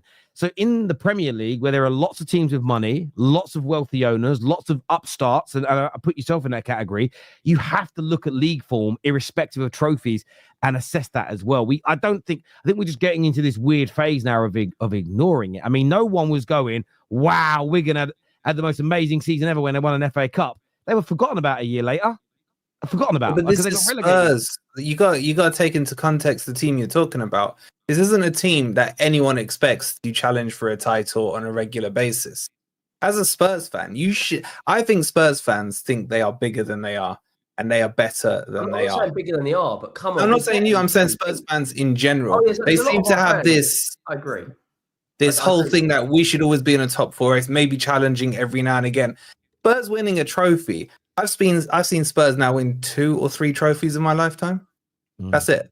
Why they think they should, just by name, because they sell out Beyonce concerts and everything else, because the money's rolling in. Why that means they should be in that title race or should be expecting higher, I don't know. I've not seen the evidence over the last almost the existence of the Premier League to suggest Spurs have done this before and should. And winning the Europa League is a great achievement for you guys. And Spurs fans want more. It's weird. If you said to most Spurs fans, what were Ange's objectives? Yeah, okay, but Wolfie, let's be honest about this again, though, right? So this is why I understand your point, and they won a trophy, but they kind of won it against all odds. Who win the most? If you go through the FA Cup winners, if you go through the Premier League winners, the League Cup winners, and then look at the English sides that win European trophies, barring the Conference League, as West Ham did, and even when they won it, that was in that period where they were like pushing for top four, right? Look at the teams that typically win the trophies in England in the last quarter of a century. They are generally the teams that are the most consistent in the league. Every now and then, you get an anomaly. You get a Wigan that get relegated and win an FA Cup. You know, we've seen Swansea. Again, they were a pretty good team at the time they won it, though. But we see Swansea win they won the Carabao Cup, didn't they? Yeah, they won. You get these anomalies. Leicester winning the Premier League. You get these anomalies, but by and large, and it's why when someone said to me, you know, I would get rid of my last two trophies, the FA Cup and the League Cup, if I was promised for the next 5 seasons to be as consistent as Arsenal, City, and Liverpool have been in the league over the last 5 years. Do you know why? I know Arsenal haven't got over the line in that period where they won 1 FA Cup, but those are the teams that have won Champions League, done trebles, won Premier Leagues. That should be the standard your club is fighting to get to. If you don't achieve it, you should be criticizing it. But Spurs, they make exorbitant amounts of money. They do pay it. They don't pay as much as United or as much as City, but they still pay a lot more money for their players and to their players than the lion's share of football clubs in Europe. They have to be striving for that. I don't think they can accept winning a trophy but being 17th, and the trajectory of their league form is taking them out of the league. You've got to make a change. They have to. I think we have to think more than just trophies. I think couldn't you flip that around on a bigger scale to Manchester United? You finished 15th and didn't win the trophy. Yeah, Amarin's still in there. So Spurs now holding higher standards than United, who I agree are expected to do that. No. You're going to say a shorter term and a shorter whatever. I get it. There's a difference. If Ange would have come in December, only had £20 million spent on a player, I would not be advocating for the same thing. But the fact that he has had again, your logic that I've heard you use about Arteta, he's had over 450 million spent on his squad, and they haven't done what Arteta has done. And you think he should be sacked and gone upwards towards a Premier League title in the league, which is your bread and butter. And I'm only quoting Fergie on this. Your league form is your bread and butter and is where you're truly judged as a manager. I'm trusting the greatest of all time. They have got worse after spending the better part of $500 million. So again, if $500 million in, Amorim has a sitting 17th. I don't care if he won the Champions League alongside it. I'd want him sacked. So my logic wouldn't change. The problem is Amorim and Big Ange's situations are not at the same. They're not at the same stage. Therefore, I can't personally be asking for the same outcome at this point because they're at different stages. I get what you're saying, but I would argue that Amorim this season has declined worse than Ten Hag did at the start of this season. I'm not saying that Amorim should have come in and turned United into a European top 6 team again, but I would have at least expected to see some stability. You've gone on the decline in the back half of this season. I understand where you're coming from. I am not surprised to see what we've had happen because I know the true. I believe I know the true root cause issues within this squad. Every time a manager tries to make this team run or play consistency, they down tools. They decide when they want to turn up. If a player get drops, they run out to the media and start selling stories. We've had all of that in the last 6 months, and these things are always going to take years to fix. You know, these are deep-rooted problems. Every time a manager has tried to up the levels, we actually get worse. And what the fans do is always wrong. We turn on the manager.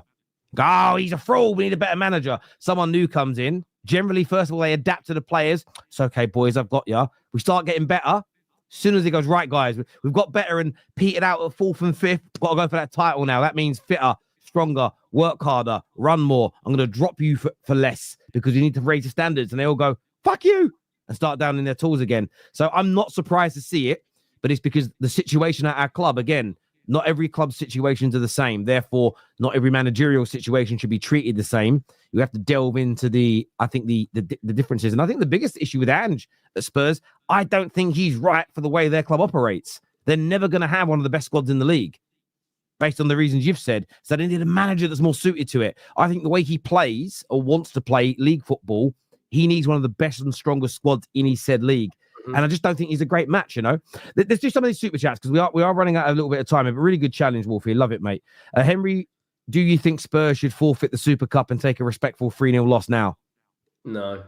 It's obviously a joke. Yeah, we've already seen that Chelsea confirmed news. Thank you very much. With that news, Napoli just won the league again, is what Joshua Jack said here. I wouldn't be so sure because everyone. All I'm going to say is no one thought Scott McTominay was winning Player of the Year in Italy. It'd be funny if he went there and delivered. Sane plus Rottingham is a match made in hell. Do it is what Magnum says here. Wolfie, that's very ironic how far you've acted. That's very ironic. How you've acted. Sorry, I don't know what. I don't get it. Mitrović ain't really pulled up trees for Newcastle or Fulham. He did very well at Fulham. 14. He did smash it in the Championship and 14 Premier League goals in when he returned.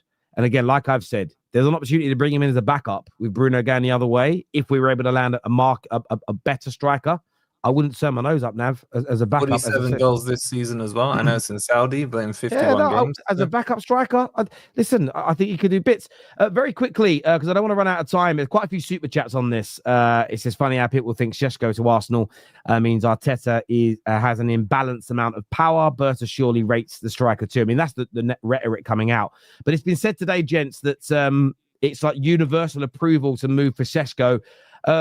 Nobbins, do you think that's the right move for Arsenal? Is he the right man to maybe finally get them over the line with a major trophy for Arteta?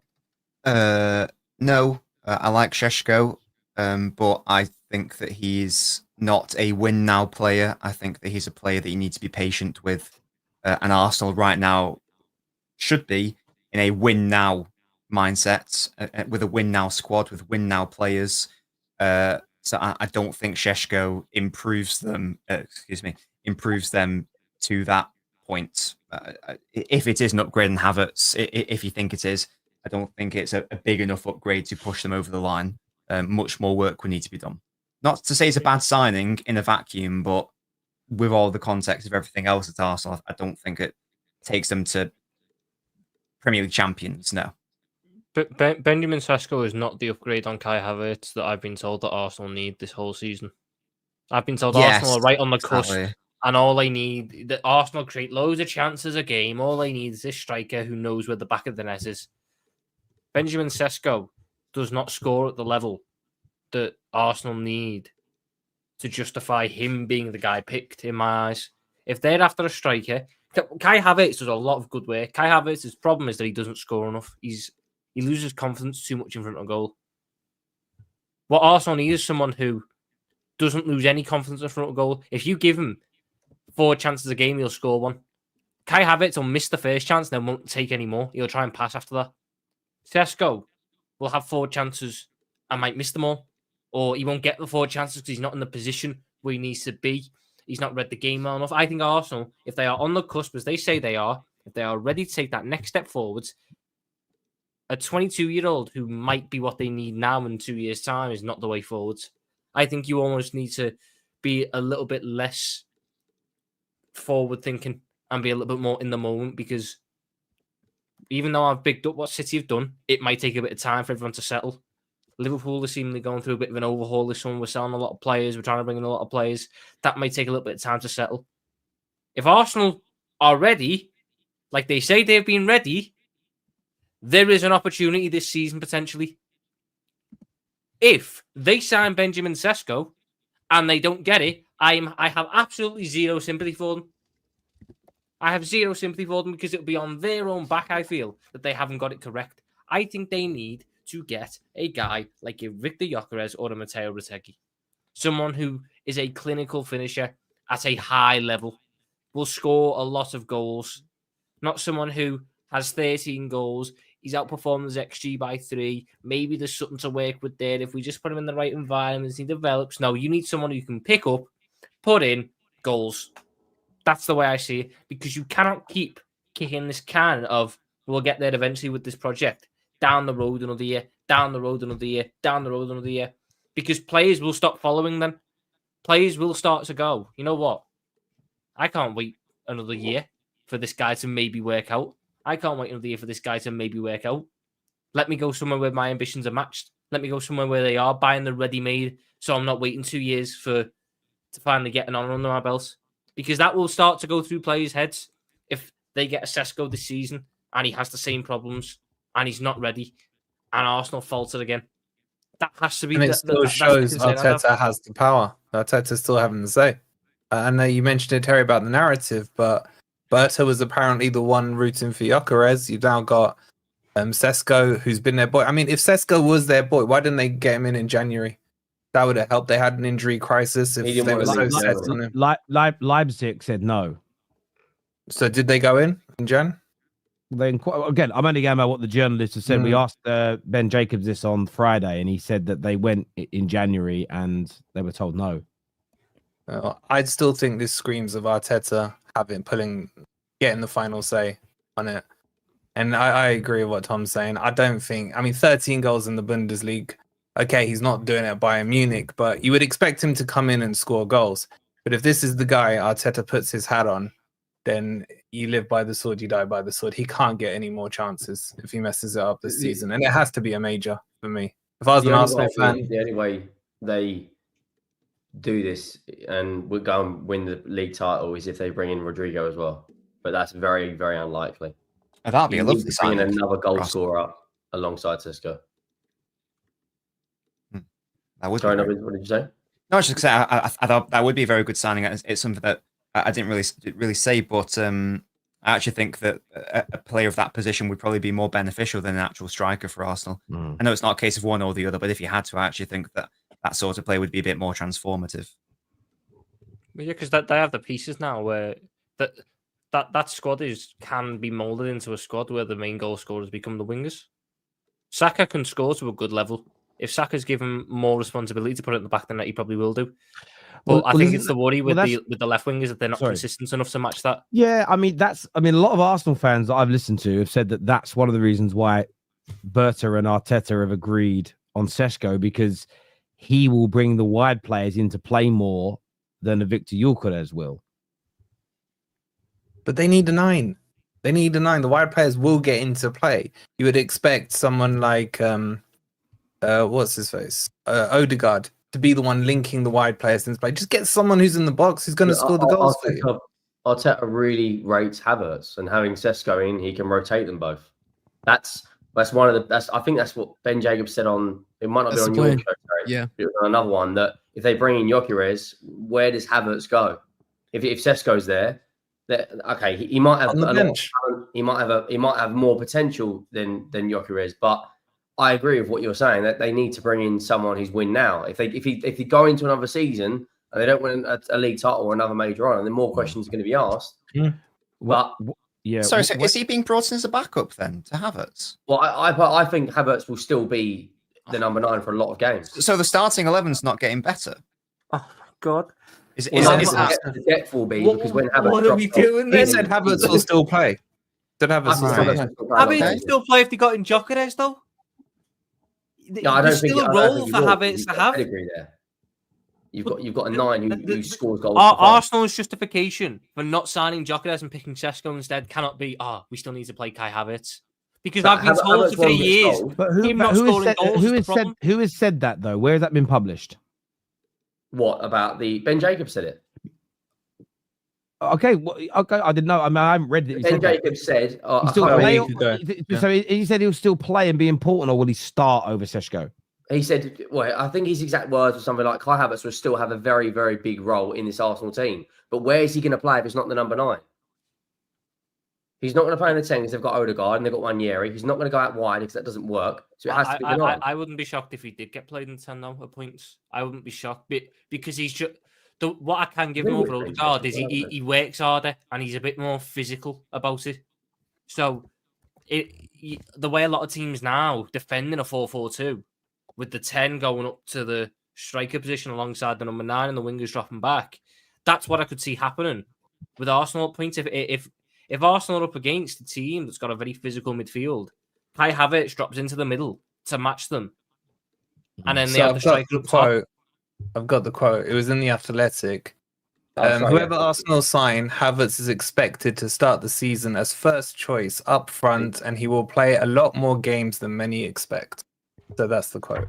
Sorry, not Ben. Can I hear the same excuses next year, though? Oh, we didn't exactly. Kai Havertz. So I'm going to go to some super chats. Let me ask you another question. If Sesko comes in, Wolfie, how many goals do you see him scoring next year? 15 to 20. He'll get goals, but league goals. Yeah, I think 15 comfortably. They'll create chances, but they need someone who's gonna bag 20, 25. That's what they need. So you think he'll just be under that 15 to 20? Yeah, about 15. I think he'll comfortably go. I think best case scenario he gets like 12, and that's very best case scenario. If he's rotating with Havertz, I wouldn't be shocked if he's rotating a lot less. Yeah. Like I don't see what everyone else sees with this Sesko kid. He hits the ball hard. That's it. He's not a 15 to 20 league goals now on your first season. It's not a bad return. Yeah, but he scores goals, but they're not finishes. He's not finishing chances. A lot of his goals, they're from outside the box, or the headers at the back post against a fullback, which I don't think he's going to get many of. If I go look, because an Arsenal fan sent me a compilation of all his goals across the past 2 years, there's about 3 that I look at and go, that's a good finish. It's about 3 where he showed composure and picked the corner against the keeper in a one-on-one. Now, to me, that should be your bread and butter. The fact he's only got 3 across 2 years is a red flag for me. I'd be looking at that going, why are we not getting closer to 8, 9 out of them? Because if you got that, then I know you got the basics of finishing. I know I could give you a half chance in the box, and your fundamentals will put it in the net. Right now, I don't know if he's got his fundamentals. Yeah, listen, I hear where you're coming from. I've got a few super chats for the end of the show here. The K here says Tom Little usually has howlers, but what's his name? Retegui. Shout is class, uncommon. Tom W. Retegui is a baller, complete striker. Would love him at Chelsea. The narrative that's in there somewhere. The narrative that Sesko is wanted by all at Arsenal is PR. The same as they went in for Watkins in January. How do you go from Watkins to Sesko in just 6 months? Well, you look at the amount they offered for Watkins. Yeah. The way I hear way more the pressure is on Arteta from people who don't like Arsenal is what Magnum says here. Do you know what Isak's highest goal tally was at Sociedad? And it's nonsense that Arteta has the power. Just admit you've never watched him play. Sesko has a higher goal conversion rate than Osimhen, is what Wayne says here. Chris Wood has a higher than both of them. Would you take him over those two? I think you have a better chance with your youth, Obi. You gain money if he is shit. You still making a profit regardless of Mitrović. You won't. Homegrown, you will. Listen, I don't really care about making profit of him at this point. I'm just saying. I'm just throwing it out there as an idea. If we want to, if we wanted 2 strikers and there's an option here to do a little bit of a deal, why not? We just need a tap-in merchant. We create a lot. Bring in a striker, Vlahovic, and tell him to hang around in the penalty box. Goal hanger, mate. Love a goal hanger. Tom is drawing conclusions out of his ass, is what Magnum says here. And Regulus here says, for Arsenal, Semenyo solves the left wing problem. 11 goals, 5 assists, 16 GA whilst hitting the post 5 times in a press-heavy, tactical Bournemouth team. Listen, he's a good player, and I'm sure a lot of teams are going to be looking at him later this window. Look, we're at the end of the show now. We always run out of time on this show, and we can speak for hours and hours more.